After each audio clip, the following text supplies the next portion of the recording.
गोप लीला, गोपकांड श्री कृष्ण के जीवन की एक महत्वपूर्ण और अत्यंत प्रिय कथा है, जो उनके बाल्यकाल और किशोरावस्था के दौरान वृंदावन में गोप और गोपियों के साथ की गई लीलाओं को दर्शाती है।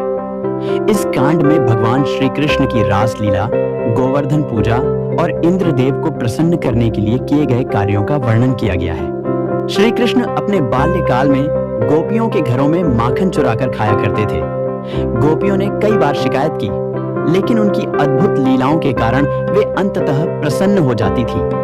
यह लीला श्री कृष्ण की बचपन की चंचलता और गोपियों के प्रति उनके प्रेम को दर्शाती है। इंद्रदेव को प्रसन्न करने के लिए हर वर्ष गोप और गोपियां पूजा किया करते थे, लेकिन एक बार श्री कृष्ण ने उन्हें गोवर्धन पर्वत की पूजा करने का सुझाव दिया। इंद्रदेव को यह अपमान सहन नहीं हुआ और उन्होंने मूसलाधार बारिश भेजी।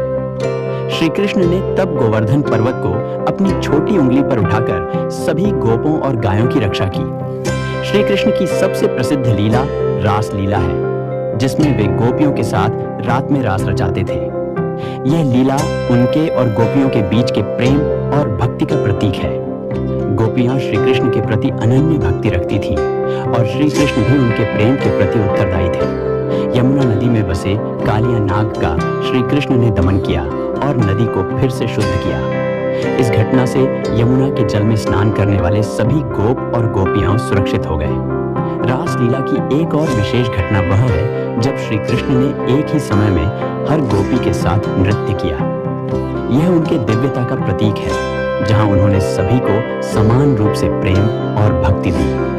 गोप लीला श्री कृष्ण के जीवन का वह हिस्सा है जो उन्हें रास बिहारी के रूप में प्रदर्शित करता है और उनके प्रेम, भक्ति और चंचलता को दर्शाता है। इस लीला का वर्णन भगवद पुराण और अन्य वैष्णव साहित्य में विस्तृत रूप से किया गया है।